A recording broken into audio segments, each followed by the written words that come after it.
Good evening all of you students. स्वागत है हमारे YouTube channel Guddu sir classes में। चलिए जल्दी जल्दी से बच्चे लाइव हो जाइए। क्लास बहुत इंपॉर्टेंट होने वाला है। आज का सेशन बहुत इंपॉर्टेंट होगा। आज हम बोले थे आप लोगों को कि सोर्स ऑफ एसिड पढ़ाएंगे, यानी नेचुरल सोर्स ऑफ एसिड के बारे में आप लोग को आज बताएंगे कि कौन से पदार्थ में कौन अम्ल पाया जाता है। तो चलिए, स्वागत है हमारे यूट्यूब चैनल में। जो लाइव हो गए हैं, स्नेहा लाइव हो गई है, नीतू लाइव हो गई है, नबी लाइव हो गई है। चलिए, सभी का स्वागत है हमारे यूट्यूब चैनल में। चलिए शुरू करते हैं नेचुरल सोर्स ऑफ एसिड के बारे में। अभी तक हम लोग जो पढ़ चुके हैं नेचुरल सोर्स ऑफ एसिड, अभी एसिड के बारे में ही हम लोग पढ़ रहे हैं। 2 क्लास हो गया है। अगर जो नहीं देखे हैं, इससे पहले वाला जाकर क्लास देख लें। उसमें पढ़ाया गया है कि अम्ल किसे कहते हैं, अम्ल के प्रकार कौन कौन से हैं, स्ट्रॉन्ग एसिड में कौन कौन है, और वीक एसिड कौन कौन है, इसके बारे में जानिए। आज सोर्स ऑफ अम्ल के प्राकृतिक स्रोत के बारे में जानेंगे। अम्ल के प्राकृतिक स्रोत, अम्ल के प्राकृतिक स्रोत। सबसे पहले हम देखेंगे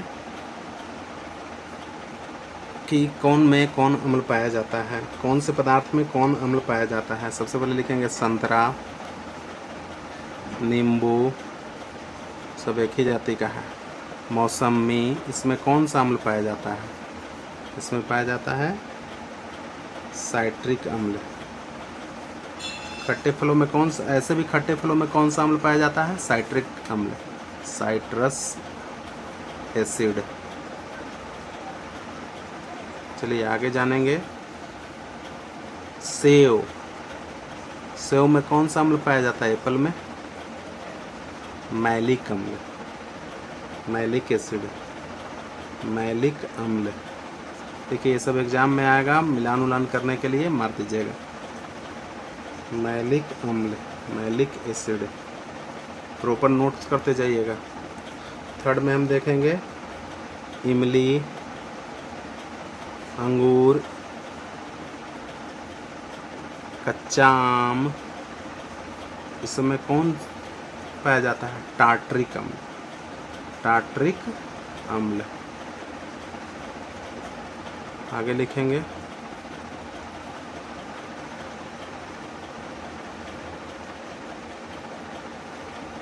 टार्ट्रिक एसिड, लिख दिए। उसके बाद लिखेंगे सिरका में विनेगर।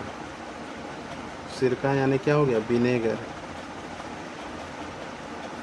चाउमीन वगैरह ये सब बनता है, जिसमें चाउमीन में देखिएगा उजला उजला विनेगर डाल देता है। इसमें क्या पाया जाता है? एसिटिक अम्ल पाया जाता है, एसिटिक अम्ल। इसका फार्मूला याद रखिएगा, CH3COOH, बार बार बताए हैं। Acetic acid, acetic acid. आगे देखेंगे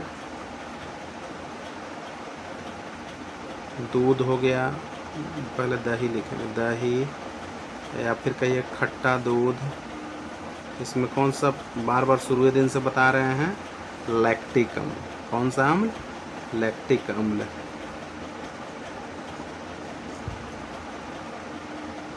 आंवला,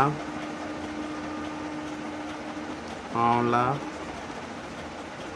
इसमें कौन पाया जाता है? विटामिन सी, यानी विटामिन सी का रासायनिक नाम क्या है? Ascorbic acid, ascorbic acid, ascorbic अम्ल या एस्कॉर्बिक एसिड, एस्कॉर्बिक एसिड या विटामिन सी का रासायनिक नाम है। विटामिन सी का रासायनिक नाम हो गया। उसके बाद देखेंगे टमाटर, पालक, में कौन सा अम्ल पाया जाता है? ऑक्जेलिक एसिड, ऑक्जेलिक अम्ल, ऑक्जेलिक अम्ल, ऑक्जेलिक अम्ल, ऑक्जेलिक एसिड। आगे देखेंगे, नेक्स्ट स्लाइड में लिख लेते हैं। तब तक आप लोग स्क्रीनशॉट मार लीजिएगा तो मार लीजिए। तो नेक्स्ट स्लाइड ले लेते हैं। चलिए 8 नंबर में लिखते हैं चाय या टी में कौन सा अम्ल पाया जाता है? टैनिक अम्ल, टैनिक अम्ल। 9 में देखेंगे सबसे इम्पोर्टेंट लाल चींटी, लाल चींटी या फिर मधुमक्खी के डंक कहिए, लाल चींटी के डंक या फिर मधुमक्खी के डंक, दोनों में एक ही अम्ल पाए जाते हैं, मधुमक्खी के डंक। इसमें कौन सा अम्ल पाया जाता है? फॉर्मिक अम्ल, फॉर्मिक अम्ल, फॉर्मिक अम्ल। टैनिक अम्ल के भी स्पेलिंग लिख लेंगे, टैनिक एसिड स्पेलिंग लिखते जाइएगा। फॉर्मिक एसिड, इसी का दूसरा नाम भी बताए हैं मेथोनोइक एसिड, पहले ही बता चुके हैं। फिर लिख लीजिए मेथोनोइक अम्ल, दोनों एक ही हैं, केवल इसका IUPAC नेम ये हो गया, IUPAC नेम हो गया। क्या फॉर्मिक अम्ल का IUPAC नेम क्या हो गया? मेथोनोइक अम्ल। आगे लिखेंगे 10 नंबर में, हरी पत्तेदार सब्जियां में, हरी पत्तेदार सब्जियां में इसमें कौन सा अम्ल पाया जाता है? फोलिक अम्ल पाया जाता है, जिसको विटामिन 9 का नाम हो गया folic acid, folic acid, folic acid. इसी को विटामिन B9 कहते हैं। क्या कहते हैं? Vitamin B9। लिख लेंगे फोलिक अम्ल, फोलिक अम्ल। आगे देखेंगे 11 नंबर में सबसे इम्पोर्टेंट जठर रस, गैस्ट्रिक जूस, गैस्ट्रिक जूस। इसमें हाइड्रोक्लोरिक अम्ल HCl बार बार लिखवाए हैं, हाइड्रोक्लोरिक अम्ल। और एक बासी जो मक्खन हो गया, बासी मक्खन, ब्यूट्रिक अम्ल। क्या? ब्यूट्रिक अम्ल उसमें पाया जाता है, ब्यूट्रिक एसिड, ब्यूट्रिक एसिड पाया जाता है इसमें, ब्यूट्रिक अम्ल पाया जाता है। चलिए नोट कीजिए इसको, तब तक नेक्स्ट स्लाइड लेते हैं। एक और लिख लीजिए इसमें 13 नंबर में, किडनी स्टोन में भी पाया जाता है अम्ल। किडनी स्टोन जिसको हो जाता है उसमें भी एक अम्ल पाया जाता है, calcium oxalate, calcium oxalate, oxalate अम्ल पाया जाता है। अब कुछ अम्ल के गुण के बारे में हम देखते हैं, नेक्स्ट स्लाइड ले लेते हैं, देखते हैं। चलिए तो देखते हैं कुछ अम्ल के बारे में। जैसे में हम बताएं HCl, हाइड्रोक्लोरिक अम्ल, हाइड्रोक्लोरिक एसिड। यह एक कैसा अम्ल है? स्ट्रॉन्ग एसिड है। कैसा एसिड है? स्ट्रॉन्ग एसिड है। स्ट्रॉन्ग एसिड है यानी कि मजबूत अम्ल है, प्रबल अम्ल है। यह कहाँ पाया जाता है?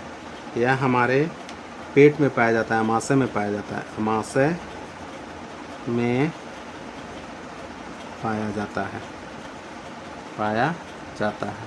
इसका pH वैल्यू लिखेंगे, pH वैल्यू इसका क्या होता है? 1.5 होता है।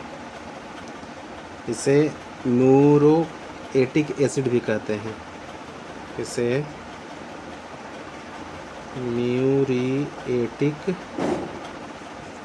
अम्ल भी कहते हैं। चलिए आगे लिखेंगे, 1 नंबर में लिख लिए, कुछ अम्ल के गुण लिख लेते हैं। H2SO4, इसको क्या बोलते हैं? सल्फ्यूरिक अम्ल, सल्फ्यूरिक अम्ल, सल्फ्यूरिक अम्ल।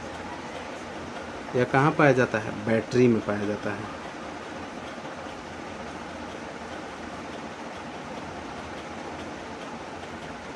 या फिर इसी का ये कहाँ पाया जाता है? बैटरी का जो पानी होता है ना बैटरी में, उसमें पाया जाता है। एक चीज़ और, इसे अम्ल का राजा भी कहते हैं, अम्लों का राजा। किस अम्ल को कहते हैं? अम्लों का राजा, अम्लों का राजा किस अम्ल को कहा जाता है? तो सल्फ्यूरिक अम्ल को कहा जाता है। याद रखिएगा, अम्लों का राजा किस अम्ल को कहते हैं? सल्फ्यूरिक अम्ल को कहते हैं। इसके साथ साथ और लिखेंगे, शीशा संचायक में इसका उपयोग होता है। गंधक का तेजाब बनाने में इसका यूज होता है। तेजाब उजाब यही रहता है। चलिए फिर तीसरा एक हम लिखेंगे नाइट्रिक अम्ल। यहाँ लिख लेते हैं 3 नंबर में HNO3। इसको क्या पढ़ते हैं? 3 है, नाइट्रिक अम्ल। नाइट्रिक अम्ल, नाइट्रिक अम्ल यह इसका उपयोग होता है किसमें? विस्फोटक पदार्थ बनाने में। शीशे के विनाश में, विस्फोटक में इसका यूज होता है। विस्फोटक में, शीशे के विनाश में इसका यूज होता है। शीशे के विनाश में उपयोग करते हैं।